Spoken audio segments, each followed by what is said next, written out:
From Hollywood, it's time now for... Johnny Dollar.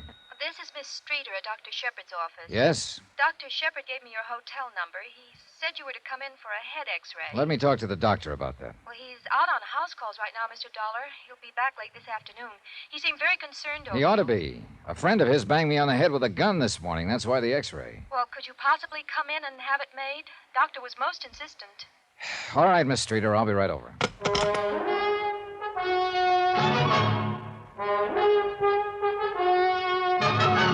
Tonight, and every weekday night, Bob Bailey in the transcribed adventures of the man with the action-packed expense account, America's fabulous freelance insurance investigator. Yours truly, Johnny Dollar.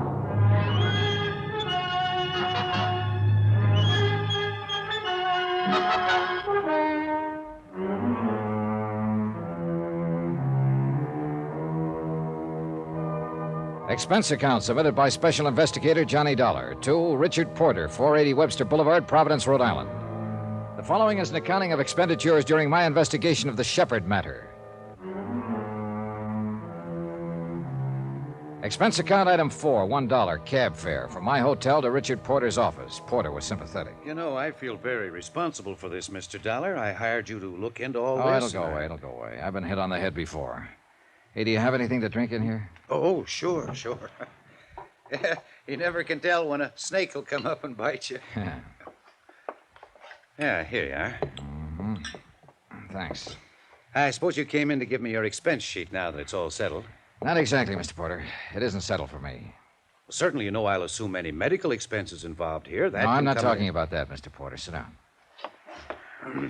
Now, look, there's something going on here, and we might as well have it out.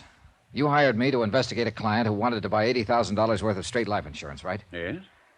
Now, that client explained why he called for that insurance. Not to my satisfaction, but he explained it. He said a man named Paul Forbes had threatened his life. Threatened it because Dr. Shepard had advised Forbes' wife to get a divorce. I know you didn't believe this, but the facts now seem to bear it out. I went over to see Forbes this morning to talk to him about his threats. I managed to get my name out, and Forbes attacked me, so I got this. Then Forbes ran out. Mrs. Forbes and a servant in the house gave me first aid. All the time they were doing it, they were apologizing for Forbes and his violence. Finally, Dr. Shepard came in, called the police, and told them to pick up Forbes. And the police will pick him up if they haven't already, and Dr. Shepard will prefer charges. And that won't be that, Mr. Porter. Not as far as I'm concerned. Dr. Shepard's story is still leaky. I'm sorry, but I think it has more credence than ever in view of what's happened. You told me yourself his wife and the servant admitted Forbes had threatened Dr. Shepard's life. Oh, I believe that part. But Shepard lies so much you can get to believing him. What lies, for heaven's sake? Oh, for one thing, his reason for not calling the police right away. I mean about how delicate Mrs. Forbes' condition was. She looked pretty healthy to me this morning. Another thing, he described Forbes as a man with homicidal tendencies. Now, Dr. Shepard's supposed to be an expert on behavior. And he thought that if I talked to Forbes, I might settle the matter peaceably. But Forbes attacked me as soon as I told him my name. I didn't get a chance to talk. Well, Dr. Shepard has no control He over... felt pretty sure I could talk to Forbes. If you don't like that, let me go on. What reason did Forbes have to hit me? He didn't know me from a load of coal. Somebody put him up to it. Who? Now, what do you think? Shepard, for some reason? Shepard was the only one who knew I was going right over there. But why? I don't know. What would he gain? My business for an x-ray. Yeah, you're joking now. I suppose I am, but I got a headache. I feel off. Oh, here. How about Mrs. Forbes? Oh, Here. Thanks. Oh, she seemed like a genuine enough person. Not sick the way I expected her to be. Someone slugged her recently. There was a bruise under one eye. Shepard said her husband was an erratic, ruthless, violent man. Well, look, I'm stubborn, Mr. Porter. I still think Shepard's been lying to me. If for no other reason than I think I know the breed. What's all this got to do with the insurance application? Well, that's another thing I don't know.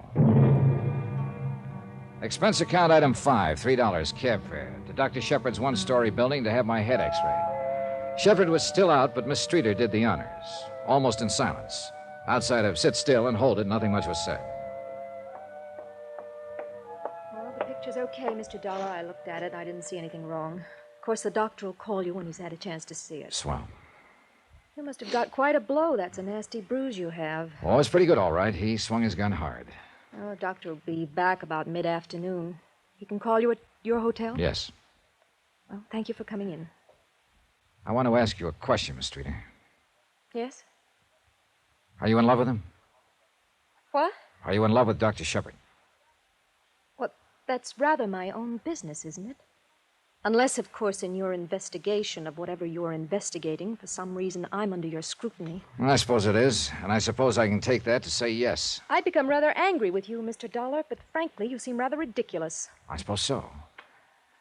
He's a liar, isn't he? I mean, Shepard. One more question. I told you on the phone a friend of Dr. Shepard's did this to my head. Now, did you ever ask me who that friend was? Well, I'd think you'd be curious about a thing like that, Miss Streeter. I think I have a great deal of work to do, Mr. Dollar.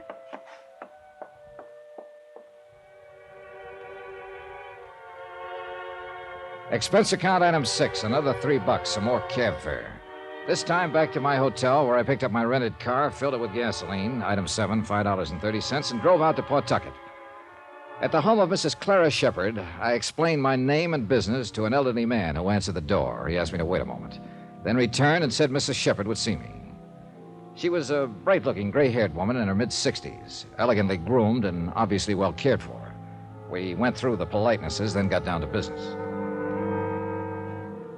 My son applied for $80,000 worth of life insurance and named me beneficiary. That's about it. I wonder what he's up to. So do we. You mean so do I. You don't trust anyone, do you, Mr. Dollar? He said his life had been threatened. He told me he wanted to make certain you were well taken care of in case anything happened to him. He was lying, wasn't he? I haven't seen him, talked to him, even had a Christmas card from him in 3 years. Maybe he does worry about his poor old mother now and then. I'm flattered. What you're saying about him isn't very flattering. Oh, I don't think Charles ever thought much of me as a mother. Still doesn't, I'm sorry to admit. But then I don't think too much of him as a son. So there we are. Is it too early for a cocktail, Mr. Dollar? How do you explain him already having a $20,000 policy on himself and wanting to kick it up to $100,000, you the beneficiary? No explanation. That's why I suggested a cocktail. To my friends here, Charles is a successful doctor in Providence who calls me faithfully every day, sends me gifts, and is always assured that I am well and happy and occupied in my old age. I guess I like you, Mr. Dollar, perhaps because, with all your gruffness, you might be nice to your mother. No, Charles and I aren't close. Never have been. I can tell you this. I don't need his closeness, at least not in a financial way. If Charles were to die and I received $100,000, it would mean a rather difficult tax problem. If he were to die, part of me would die too. I'd like you to have just one martini with me. And then you may go, Mr. Dollar. I had the one martini with the tall, stately woman who struggled against tears. It was an old struggle with her, increasingly difficult, I guessed, as the years kept on. We talked no more of her son, or the insurance, or the threat on his life. I left there about 4 o'clock in the afternoon. I drove back over to Providence and got to Dr. Shepard's office about 5:45. A broad-shouldered man in a tweed suit was in the reception room. He got to his feet when I walked in. Dr. Shepard? No. Don't I know you? I was thinking the same. Wait a minute. Yeah, your name is Dollar. You're an insurance investigator. Yeah, you're Phil Crosby, yeah. Providence Police. Well, I met you in New Hartford once.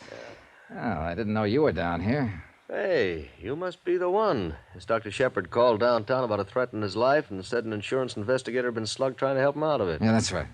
Well, where is he? I don't know. I rang that buzzer. There's no one around at all. What's this all about? Well, a man named Paul Forbes threatened the doctor's life. He slugged me. You got a pickup out on him yet? No, not yet. I'm trying to pin the doctor down all day long. Been out on house calls, emergencies, everything else. We have to get his signature on a complaint. I thought that was all taken care of by now. Well, hello. Oh, hello. Hello, Mr. Dollar. Hello, Miss Streeter. This is Phil Crosby from the police department. Police? I'd like to see Dr. Shepard, miss. Is anything the matter? Just want to see him. Oh, goodness, he was here 10 minutes ago. He sent me over to the pharmacy to pick up these things. Oh. What? So he had an emergency. 1213 Putnam Street. Got a note from him? Yes. May I see it, please? There's no name on this, Miss Streeter. You recognize the address at all? No, I don't. Doctor wouldn't take a random emergency unless it were very unusual. This might be unusual, Phil. This is down by the water. How bad off do you think Forbes is? Mad, had a gun, plenty rough. I rode down in the police car with Phil Crosby. I had a feeling about the acuteness of that emergency. As a matter of fact, I had a feeling about the acuteness of everything that had happened that day, from the time a half-crazed man had slugged me with a gun. The feeling was heavier than ever when we hit the neighborhood. Come on. All right. Wait. Oh, what? 1213 Putnam Street. That'd have to be that vacant lot over there. This is 1240 here. The rest belongs to the warehouse. Yeah. Phil. Huh? That car empty on the plates. Yeah. Yeah, that's Dr. Shepard's car. Motor's still warm. Must be around here somewhere looking for the address. That's a dead end there. I better call in for some help. Fog's coming in if he's wandering around here. Yeah. Phil Crosby went off to find a telephone and request help. I stood by Dr. Shepard's car, waiting and listening and smoking. Nothing happened. No one cried out. No guns went off. Then Crosby drove up in the police car. Come on, reports in.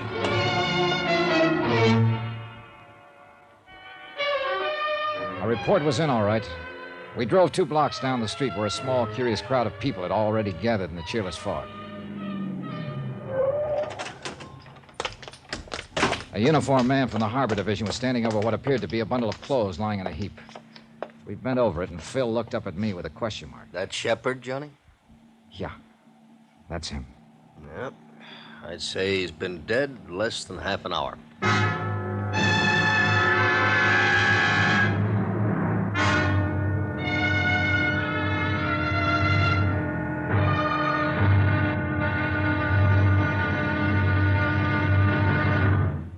Now, here's our star to tell you about tomorrow's intriguing episode of this week's story. Tomorrow, a liar's still lying, even though he's dead. Join us, won't you? And I'll tell you all about it. Yours truly, Johnny Dollar.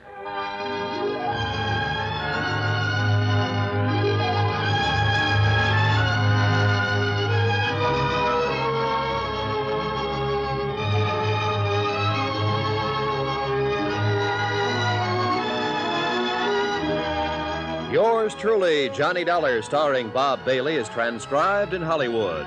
Written by John Dawson, it is produced and directed by Jack Johnstone. Be sure to join us tomorrow night, same time and station, for the next exciting episode of Yours truly, Johnny Dollar. Roy Rowan speaking.